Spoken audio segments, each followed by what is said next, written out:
सप्पू बन गया चाचा नेहरू। एक बार हमारे शहर में नेहरू जी आए। जिस जिस सड़क से नेहरू जी का काफिला गुजरना था, सड़क के दोनों तरफ आदमी, औरतें, बच्चे उनकी झलक पाने के लिए सटेस्टे खड़े थे।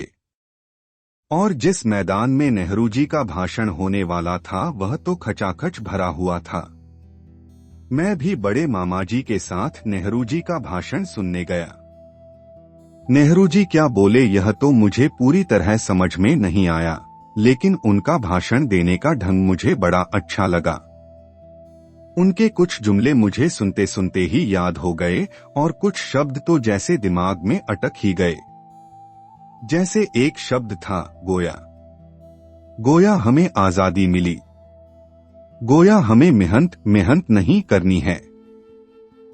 गोया हमें देश को आगे बढ़ाना है।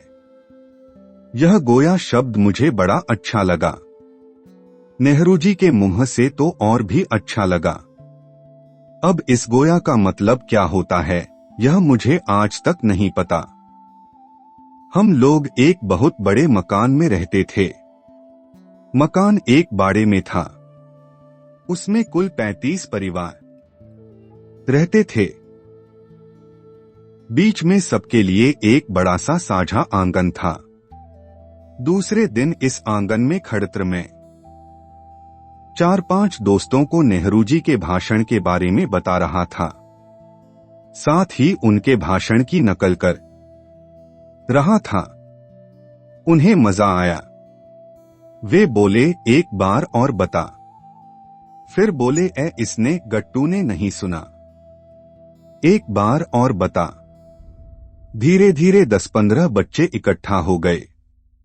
मैं उन्हें नेहरू जी के भाषण की नकल उतारकर बताता रहा। आंगन में एक बड़ी सी टंकी थी। दोस्तों ने कहा इस पर चढ़कर बोल, मजा आएगा। उन्होंने मुझे टंकी पर चढ़ा दिया। मैं और जोश से भाषण की नकल उतारने लगा।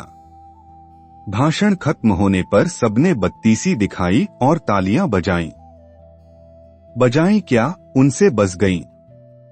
इस बीच 15-20 छोटे बड़े बच्चे और इकट्ठा हो गए थे और बहुत से खिड़कियों गैलरियों से भी झांक रहे थे।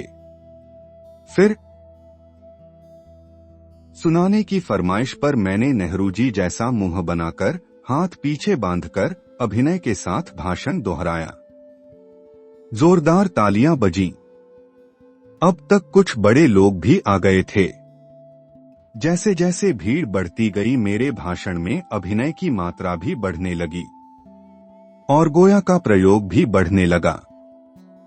बच्चों को लगा कि जब हमें हमारा नेहरू जी मिल ही गया है तो क्यों न इसकी सवारी निकाली जाए और इसे सम्मानपूर्वक अपने आंगन में लाया जाए।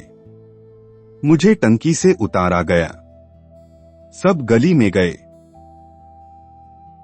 2 बच्चों ने मोटरसाइकिल का हैंडल पकड़ने की मुद्रा में हाथ ताने और मुंह से दुर्र की आवाज निकालते हुए आगे आगे दौड़े।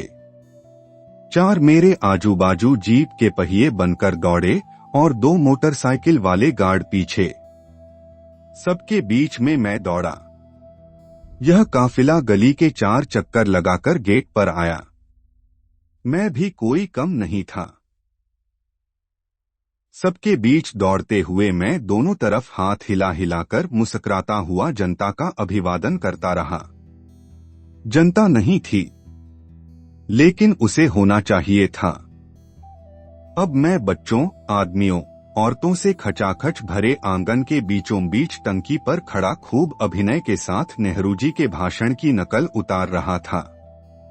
हाथ पीछे बांधे, कभी थोड़ा बाएं घूमता, कभी थोड़ा दाएं। वर्टिकल बार गोया। गोया कि हमें आजादी मिली। फिर माइक पकड़ता। गोया कि हमें मेहनत नहीं करनी है। फिर थोड़ा सिर खुजाता और टोपी ठीक करने का अभिनय करता। गोया गोया गोया कि हमें देश को, मुल्क को आगे ले जाना है। गोया तरक्की करना है। तालियों पर तालियां पिट रही थीं। दूर के पड़ोसियों को बच्चे दौड़ दौड़ कर खबर कर रहे थे, ऐ जल्दी आओ, राजा की आई, जल्दी चलो। आंगन में वैद्य जी का सप्पू नेहरू जी के भाषण की खूब मस्त नकल कर रहा है और आइयां बाइयां ताइयां काकू आजोबा सबके सब काम छोड़ छोड़ कर आ रहे थे और बार बार मुझसे भाषण दिलवाया जा रहा था। तालियां पीटी जा रही थीं और हर भाषण से पहले हमारा मोटरसाइकिल का कारवां गली के चक्कर लगाकर आ रहा था। जिस समय आंगन में यह चल रहा था, वहां के सबसे संपन्न व्यक्ति कुटुंबले वकील अपने कमरे में बैठे किसी मुकदमे की तैयारी कर रहे थे।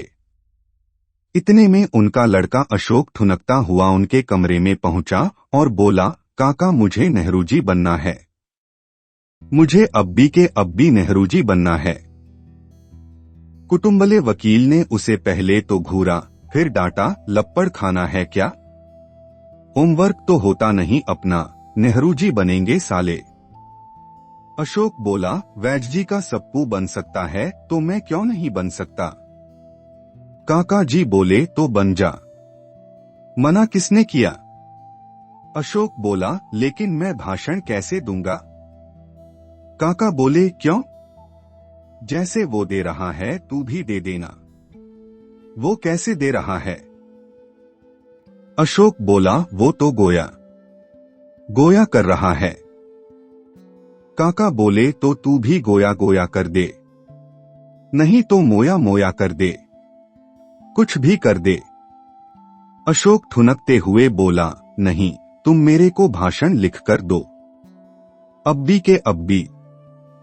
जब बहुत समझाने पर भी अशोक नहीं माना तो काका ने उसे एक कागज पर 8-10 लाइन का भाषण लिखकर दे दिया।